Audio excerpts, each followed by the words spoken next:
오늘 우리가 읽은 이 오늘 본문의 말씀은요, 에베소입니다. 에베소에서는 아데미 신전이 있었어요. 아데미 신전이 우뚝 솟아가지고 당시에는 수많은 사람이 아데미 신전에 와서 우상을 경배하고 또 그곳에서 마술과 또 미술과 또 점술과 또 이런 우상 숭배에 빠져 있었던 그 대표적인 도시가 바로 이 에베소라는 곳이었습니다. 굉장히 타락한 도시였고 어두운 도시였다라고 알려진 도시가 바로 이 에베소였던 것입니다. 그런데요, 바울은 이 에베소에서 3년 동안 하나님의 말씀을 꾸준히 전파하기 시작합니다. 그 3년 동안 복음을 전파하다가 그곳에서 말씀이 부흥되는 역사가 일어나게 됩니다. 그래서 많은 사람들이 변화되고 자신이 갖고 있었던 우상들과 거짓된 삶에 죄악된 것들을 하나님 앞에 버리고 변화되는 부흥의 역사가 일어났던 것이 바로 오늘 이 에베소의 사건인데요, 오늘 이 말씀을 통해서 이 에베소에서 일어난 이 부흥의 원동력, 세 가지 원동력이 무엇인가 오늘 이 말씀을 통해서 우리가 살펴보고요, 하나님께서 이 시간도 우리에게 깨닫게 하시는 당신의 음성을 따라서 오늘 우리가 실천하며 살아가는 믿음의 거룩한 성도님들 되시기를 예수 그리스도의 이름 받들어 간절히 축원드립니다. 첫 번째로 날마다 하나님의 말씀과 함께하는 자가 되어야 한다는 것이에요. 이 부흥의 원동력은요, 다른 것에 있는 것이 아니라 하나님의 말씀이었다라는 것입니다. 사도행전 19장 8절로 10절 말씀 보니까요, 바울이 회당에 들어가서 몇 달 동안 복음을 전파했어요? 석 달 동안이나 담대하게 하나님의 말씀과 하나님의 나라에 관해서 강론하며 고면했어요. 잘 보세요. 여러분, 바울이 지금 담대했어요, 안 했어요? 담대했어요, 안 했어요? 담대하잖아요. 그리고 짧게 한 것도 아니고 석 달 동안이나 말씀 전하였잖아요. 그리고 바울이 하나님 나라에 대해서, 복음에 대해서 잘 전했을까요? 잘못 전했을까요? 잘 전했어요. 여러분, 이렇게 바울이, 위대한 사도 바울이 담대하게, 그것도 하루 이틀도 아니고 석 달 동안이나 말씀 전했으면 사람들이 그 말씀 받고 변해야 돼요, 안 변화돼요? 변화돼요, 안 변화돼야 돼요? 변화돼야 될 거 아니겠어요? 근데 변화되는 것이 당연할 것 같은데 그 결과는 어떻게 됐냐? 한번 그 다음 구절 보세요. 어떤 사람들이 마음이 어떤 상태가 됐다고요? 마음이 굳어서 순종하지 않았다는 것이. 여러분, 바울과 같은 믿음의 사람이 석 달 동안이나 담대하게 하나님의 말씀을, 하나님의 나라에 대해서 복음을 담대하게 전파됐으면 헷가닥 사람이 변화돼가지고 난리가 나고 사람들이 변화되고 특별한 은사 가운데 변화돼가지고 사람들이 변화된 역사가 나타나야 될 것 같은데 결과는 어떻게 됐냐? 그 다음 구절 계속 보시면 마음이 굳어가지고 순종하지 않는 것이에요. 바울이 아무리 복음을 전파해도 마음이 여러분 딱 굳잖아요. 그러면 주님의 말씀이 들려지지가 않습니다. 하나님의 말씀도요, 안 깨달아져요. 마음이 굳어가지고 순종이 돼야 안 돼요? 순종이 안 되는 것이에요. 하나님의 말씀은 순종으로 우리를 나가게 만드는 거 아니겠어요? 오늘 여러분, 우리의 교만을 꺾는 거 아니겠어요? 주님 앞에서. 여러분, 우리 주님 앞에서 교만이 꺾여지고 순종하게 되는데, 순종하지 않고 무리 앞에서, 사람들 많은 무리 앞에서 도리어 뭐 있어요? 이 도를 비방하시는 바울에 대해서, 여러분, 바울이 전파하는 복음에 대해서 비방하시는 것이에요. 여러분, 바울 같은 성령 충만한 사도가 3개월이나 담대하게 복음 전파했으면 사람들이 당연히 변화되어져서 주님의 사람들로, 하나님의 사람으로 변화돼가지고 바뀌어져가지고 새로운 믿음의 사람으로 되어져서 회개하고 자복하고 주님의 뜻대로 살아가는 것이 당연할 것 같은데, 바울이 아무리 담대하게 복음을 전파해도 마음이 굳어가지고 순종하지 아니하고 도리어 비방을 했다는 것이에요. 여러분, 바울이 잘못된 것입니까? 아니면 말씀을 들었던 그들이 잘못된 것입니까?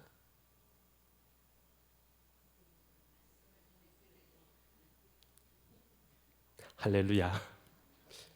여러분, 우리는 알잖아요. 말씀을 들었던 그들의 마음이 굳어 있었다는 것을. 너무나 안타까운 거 아니겠어요? 말씀을 듣는 그들의 마음이 무엇으로 굳어져 있는지는 우리는 알 수는 없어요. 세상의 염려가 되었던지 근심이 되었던지 자기의 아집이 되었던 고집이 되었던 무엇이 되었던지는 저는 알 수는 없습니다만 그 말씀 듣는 그들의 마음이 굳어서 주님의 말씀이 들려지지 않고 굳어졌어요. 여러분, 그랬을 때에 바울은 어떻게 해야 되겠냐는 것이에요. 말씀이 굳어있는 그 사람들에게, 마음이 굳어있는 사람들에게 도리어 비방하는 그들 앞에서 바울이요 어떻게 해야 되겠냐는 것이에요. 그래서 바울이 한 것이 이것이에요. 18장 9절 말씀 계속 보니까 비방하거늘, 그래서 바울이 어떻게 합니까? 바울이 그들을 어떻게 합니까? 떠납니다. 그래서 제자들을 어떻게 합니까? 따로 세웁니다. 제자들을 따로 세우고 두란노 소원에서 날마다 강론하니라. 여러분, 우리가 주님의 복음을 전파하거나 여러분 예수님 믿으세요 복음 전파했을 때에 마음이 굳은 사람들이 있어요, 없어요? 당연히 있죠. 비방하는 사람 있습니까, 없습니까? 여러분, 그거 멀리 있지 않아요. 여러분 가족이 그럴 수도 있고 자녀들이 그럴 수도 있고 친구들이 그럴 수 있고 여러분 주변이 그럴 수도 있잖아요. 여러분, 그랬을 때에 우리가 어떤 마음을 주님 앞에서 품어야 되는 것이에요. 그렇다고 해서 우리가 복음 전파하는 거 포기합니까? 저 사람들이 내가 아무리 복음 전파해도 듣지 않으니까 내가 복음 전파한 거 포기해야 됩니까? 바울은 포기하지 않았죠. 여러분, 닫힌 문이 있으면 열린 문이 있는 줄 믿습니다. 그래 바울은 두란노라는 곳으로 가잖아요. 두란노 소원에서 그곳에서 복음을 전파하기 시작한 줄 믿습니다.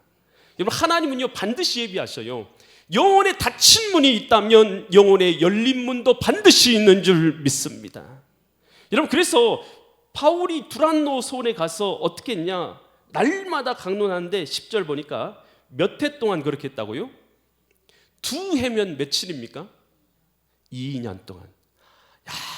바울은요 끈질기게 그곳에서 2년 동안이나 복음을 전파했는데 어떤 성경 번역본을 보니까 11시부터 4시까지 아주 가장 뜨거운 그 시간에 복음을 전파한 것으로 나와 있어요. 뜨거운 시간에 그들이 모여가지고 계속해서 전파했던 이같이 하니 아시아에 사는 자는 유대인이 되었던 헬라인이 되었던, 그러니까 유대인이라는 정통 그리스도인이 되었던 아니면 이방인이 되었던 이런 뜻입니다. 이방인이 되었던 다 주의 말씀을 듣더라. 다 누구의 말씀을 들었다고요? 다 주님의 말씀이 들려지는, 전파되고 들려지는 역사가 일어나게 된 줄 믿습니다. 여러분, 이 에베소 가운데 일어났던 모든 사람들이 다 주님의 말씀을 듣게 되는 이 부흥의 역사는 어떻게 일어난 것이에요? 여러분, 이 부흥의 역사는요 하루아침에 일어난 것이 결코 아닙니다. 여러분, 우리가 잘 봤듯이 이 부흥의 역사, 에베소의 변화의 역사는 하루아침에 일어난 것이 아니라 꾸준히 주의 말씀이 지속적으로 전파될 때에 그들의 마음 가운데, 심령 가운데 주의 말씀이 들려지기 시작한 줄 믿습니다. 주의 말씀이 들려지는 역사가 일어나게 된 것이, 이것이 바로 부흥의 역사입니다. 그랬을 때 어떤 역사가 일어나냐? 사도행전 19장 11절 말씀을 보세요. 사도행전 19장 11절. 하나님이 바울의 손으로 뭘 행하게 하셨다고요? 놀라운 능력을 행하게 하시니. 여러분, 말씀 가운데서 하나님께서요 바울의 손을 통해서 놀라운 능력을 행하게 하신 거예요. 그러니까 놀라운 능력은요 누구 손에 있는 것이에요? 누구 손에 있어요? 하나님의 손에 있는 줄 믿습니다. 그랬더니 어떤 역사가 일어났냐? 12절 보세요. 심지어 사람들이 바울의 몸에서 손수건이나 앞치마를 가져다가 병든 사람에게 얹음에 그 병이 떠나고 악기도 나가더라. 여러분, 우리는 하나님의 능력의 역사가요 말씀의 역사와 따로 역사하지 않는다는 것을 우리는 압니다. 믿으십니까? 여러분, 우리는 능력 따르고 말씀 따르고 그럽니까? 여러분, 능력은요 하나님께 있는 줄 믿습니다. 하나님의 말씀이 흥황하니 하나님께서 그 복음을 잘 전파하도록 하기 위해서 주님께서 또한 함께 역사하셔서 능력이 나타나서 병자들이 고침받고 귀신이 쫓겨나가고 구원받는 역사가 일어나게 된 줄 믿습니다. 여러분, 이 에베소의 붕의 역사는 무슨 역사입니까? 말씀의 역사 아닙니까? 여러분, 우리 심령의 붕의 역사는요, 다른 것으로 역사하지 않습니다. 여러분, 성경에 남아있는 어떤 회복의 역사, 어떤 붕의 역사 뒤에 여러분 하나님의 말씀의 회복의 역사가 일어나지 않고 일어난 적이 있었습니까? 없었습니까? 여러분, 어떤 성경의 붕의 역사도요, 하나님의 말씀이 그 가운데서 부흥되는 역사가 일어날 때에 심령이 회복되고 하나님께서 임재하시고 삶 가운데 회복의 역사를 더하신 줄 믿습니다. 그래서 우리는 생각할 때요, 말씀의 역사하고 능력의 역사하고 따로따로 분리해서 생각하려고 하는데 절대 그렇지 않다는 것이에요. 하나님께서 모든 능력과 권세의 주인이신 줄 믿습니다. 이스라엘 백성들이 이제 바벨론에서 포로 생활을 이제 70년 동안 하고 이제 포로 생활에서 돌아오게 되지 않습니까? 포로 생활에서 돌아왔는데도 이스라엘 백성들의 삶은 너무 힘들어요. 모든 건 회파되어 버리고, 그리고 주변 나라들은 이제 수시로 공격해 오고, 그러니까 그들의 삶은 얼마나 힘든 상황이겠어요. 근데 그 가운데 있었을 때에 그 이스라엘 가운데 포로에서 돌아온 이스라엘 회복은 어떻게 시작되었냐? 그것은 이스라엘 백성들이 군대를 일으키고 뭐 조직을 하고 힘을 얻어가지고 회복의 역사가 일어난 게 결코 아니었다는 거예요. 어떻게 일어났냐? 에스라서 7장 10절 보니까 그 붕의 역사의 근본이 이렇게 되었어요. 에스라는 학자검, 율법 학자검, 혁자겸 제사장이었어요. 에스라가 여호와의 율법을 뭐 했어요?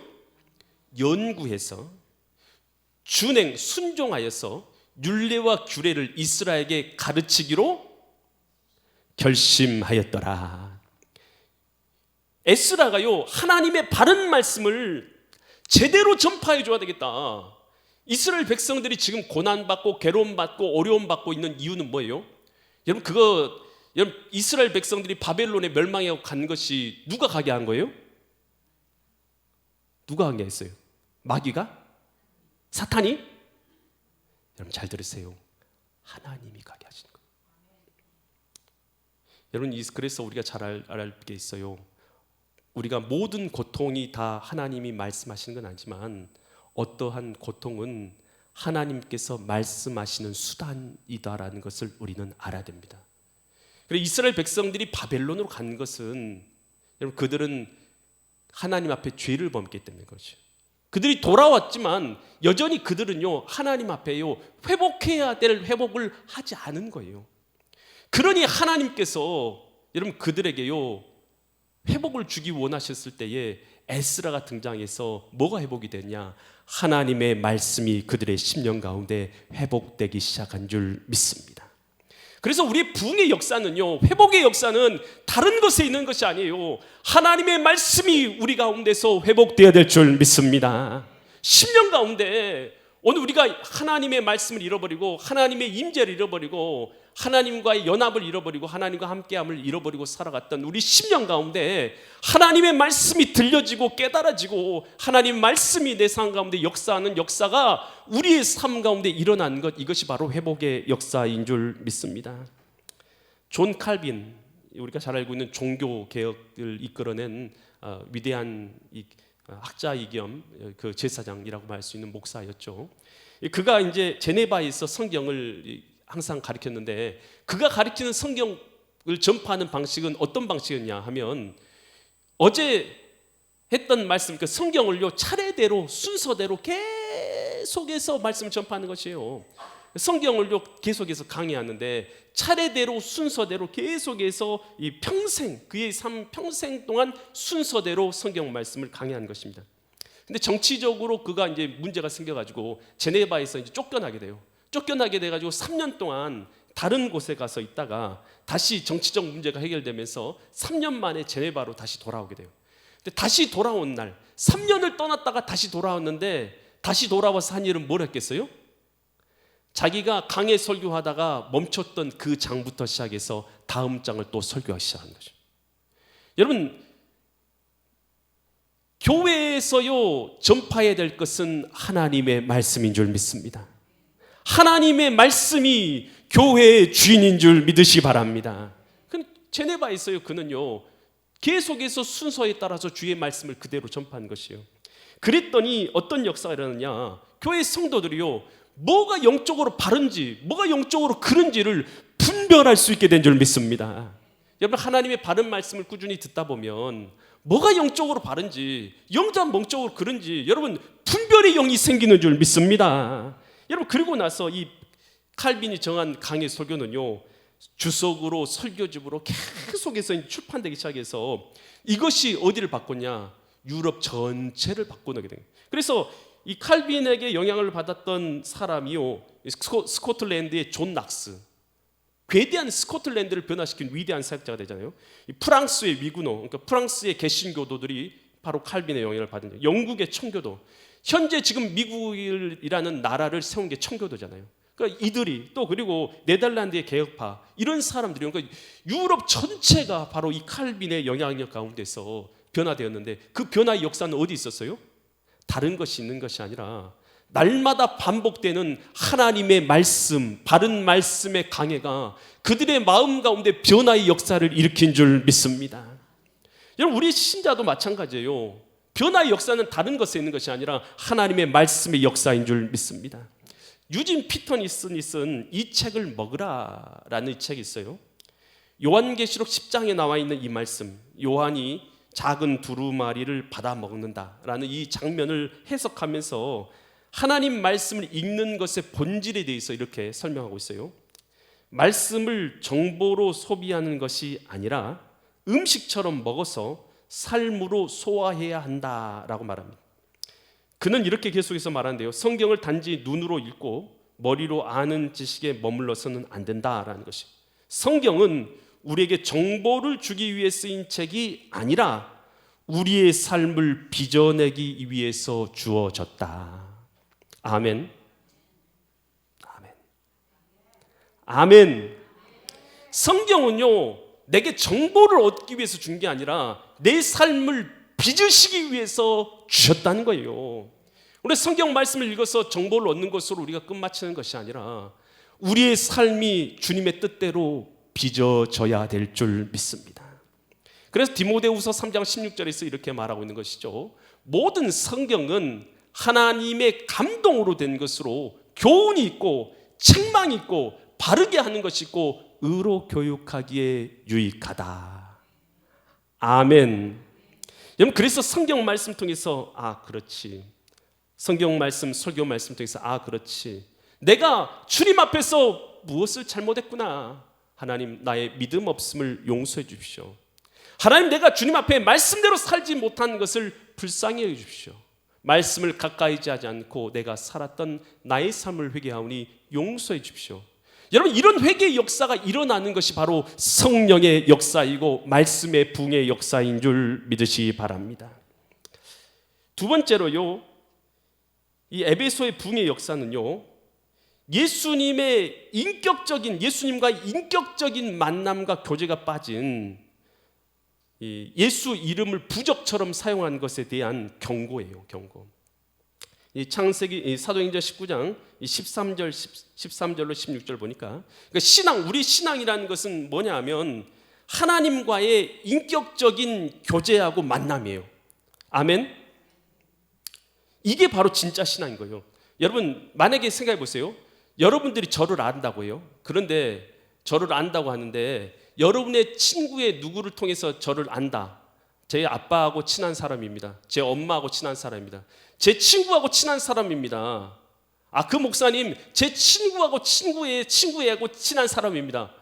이것은요, 그 사람 본인이 진짜 아는 것은 아니죠. 저 그분하고 친합니다. 그분하고 같이 식사도 하고 대화도 하고 그분하고 친합니다.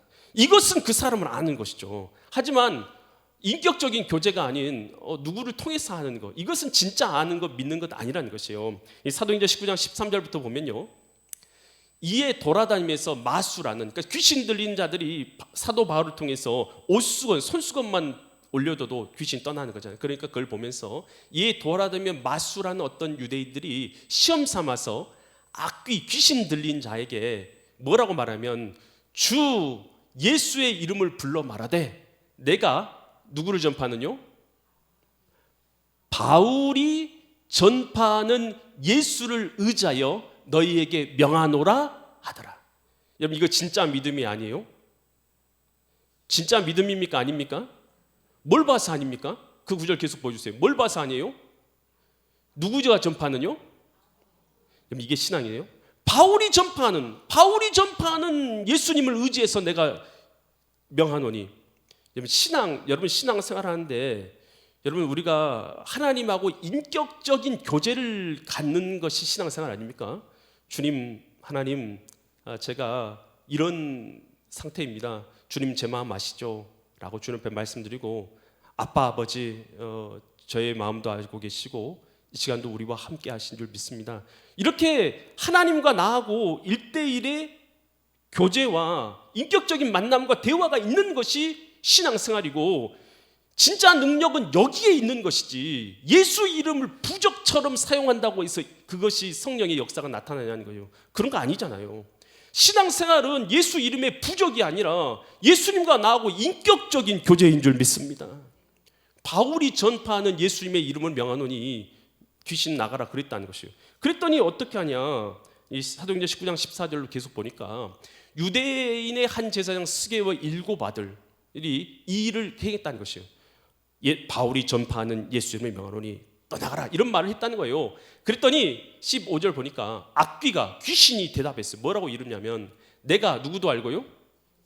예수도 알고 바울도 알거니와 너희는 누구냐. 잘 보세요.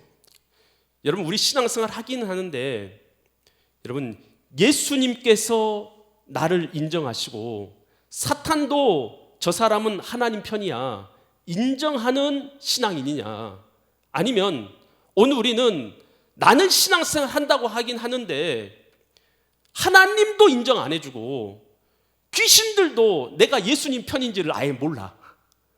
내가 스파이도 아닌데 내가 누구 편인지를 귀신들이 알아야 몰라요? 그럼 말이 되겠어요?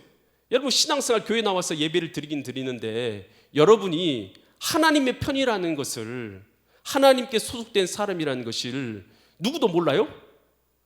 귀신도 몰라보는 거예요. 귀신도 몰라보는 거예요. 이게 말이 됩니까? 여러분 이 신앙생활 잘못된 신앙생활이에요. 여러분 지금 이 자리에 나와서 예배 드리는데 여러분 주님과 정말로 인격적인 연합과 교제가 있는 신앙생활을 하고 있느냐는 거예요. 여러분 정말로 오늘 우리가요 그런 신앙이 진짜 믿음이고 신앙인 줄을 믿으시기 바랍니다. 예수 이름을요 주문처럼 사용한다고 해서 그것을 진짜 신앙이라고 생각하는 건 오산이에요.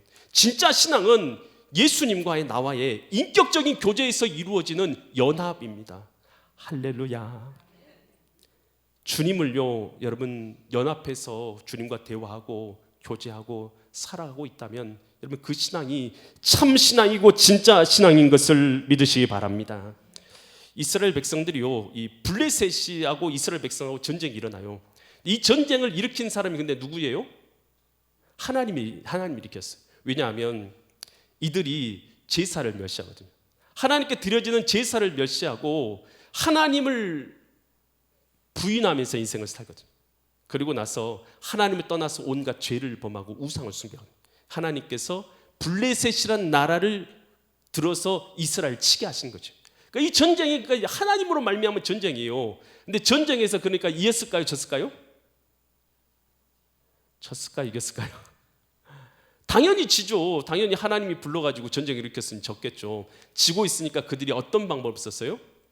실로에 있는 언약궤를 가져다가 전쟁에 가져오면 우리가 이 전쟁에서 이길 것이다 라고 생각하고 언약궤를 가져온 것이에요. 근데 그 전쟁에서 언약궤를 가져왔는데 이겼어요? 졌어요? 이겼어요? 졌죠. 왜 졌어요?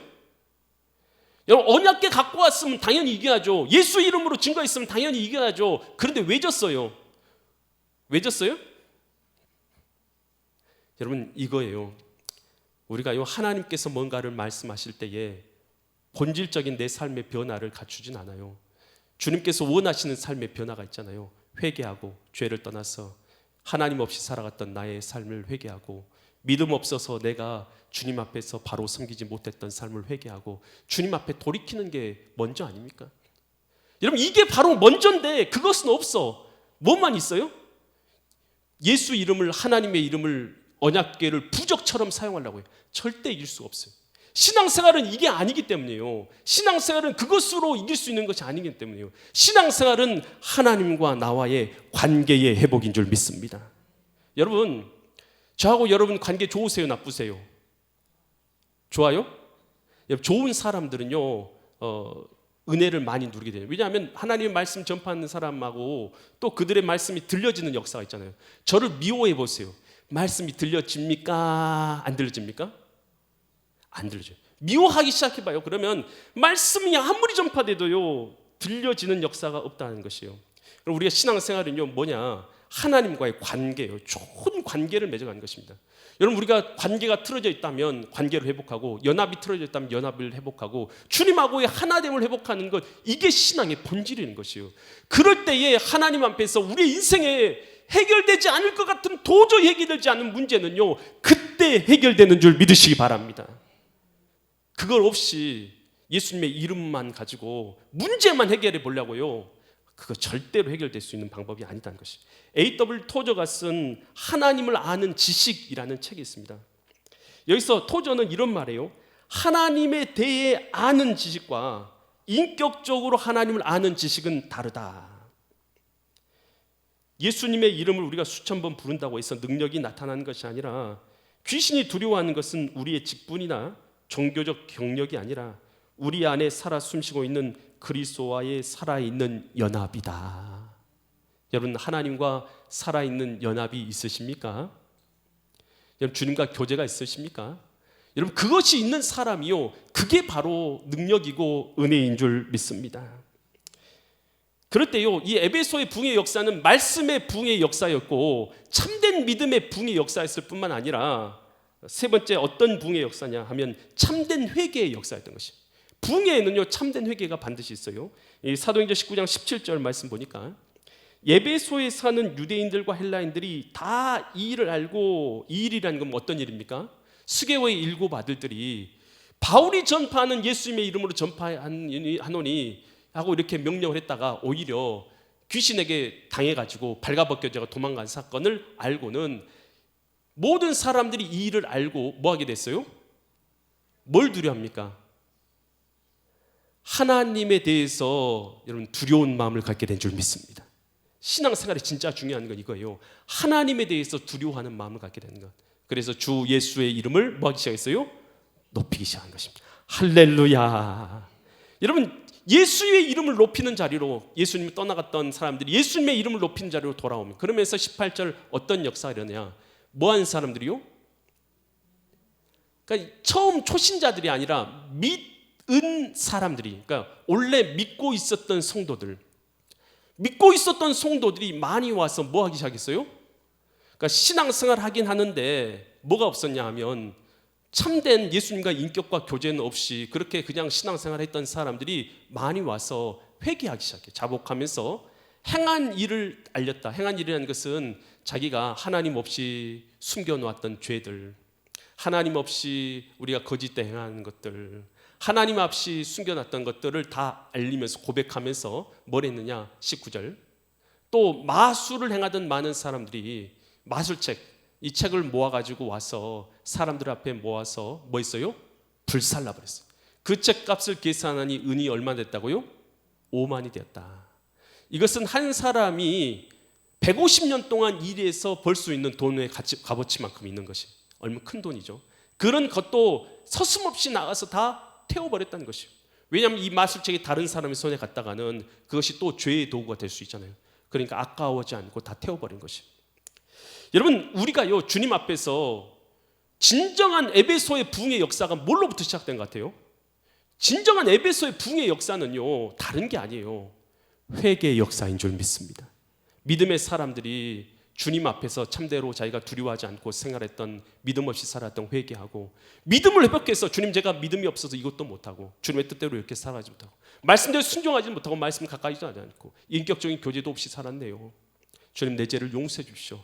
회개하고 자기의 죄를 불살라버리는 역사, 이것이 바로 예배소의 부흥의 역사를 가져온 줄 믿습니다. 예배소의 부흥의 세 가지, 뭐가 원동력이에요? 뭐의 역사였습니까? 말씀 회복의 역사였어요. 두 번째 뭐의 회복의 역사예요? 참된 인격적인 믿음의 회복의 역사예요. 세 번째 뭐의 역사입니까? 참된 회개의 역사. 이 회개의 역사가 일어나자 예배소 가운데 참된 부흥의 역사가 일어나게 된 줄 믿습니다. 오늘 우리 신앙 가운데 진짜로 회복해야 되는 것은요, 바로 참된 주님 앞에서의 회개의 역사다라는 것이에요.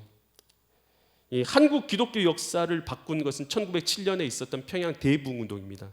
평양 대부흥운동의 역사를 일으킨 그 불꽃과 불씨는 어디 있었냐 하면 바로 그 예배에 참석했던 길선주 장로님이 있었어요. 길선주 장로님이요, 2주 동안의 부흥성회를 마치고 나서 교회 내에 특별한 변화가 없었거든요. 그랬더니 기도 시간에 나와서 자기가 죄를 고백합니다. 뭐라고 고백하냐면 하나님의 은혜가 임하지 못한 것은 다 제 죄 때문입니다 라고 말하면서 뭐라고 말하냐면, 나의 친구가 죽어갈 때에, 죽어가면서 자기 아내, 미망인으로 남은 아내가 돈을 관리를 잘 못하니까 재산을 좀 이걸 팔아서 관리해 주라고 부탁을 합니다. 근데 그 중에서 자기가 일부를 훔쳤습니다 라고 고백한 것이, 그 말을 들었던 사람들이, 그곳에 있었던 사람들이 다 하나씩 자기의 죄를 고백하기 시작한 것이죠. 나도 이런 죄를 저질렀고 이런 도둑질을 했고 이런 나쁜 짓을 했습니다. 나의 죄를 용서해 주십시오 라고 회개 역사가 일어나니까, 이 회개 역사가요, 사람들을 바꿔서 첩을 가졌던 사람이 첩을 다시 돌려보내고, 도둑질했던 것이 도둑질했던 걸 다시 돌려주게 하면서 사람들 가운데 회개 역사가 일어나면서 평양 대부흥운동이 일어나게 되었다는 것이. 여러분, 오늘 우리가 주님 앞에서 부흥의 역사는요, 말씀의 부흥의 역사요, 인격적인 주님을 믿는 믿음의 역사요, 회개의 역사인 것을 알고, 오늘 이 믿음의 역사가, 참된 부흥의 역사가, 에베소의 부흥의 역사가 우리 심령 가운데, 우리 교회 가운데 있기를 예수 그리스도의 이름 받들어 간절히 축원드립니다. 기도드리겠습니다. 하나님 아버지, 에베소 가운데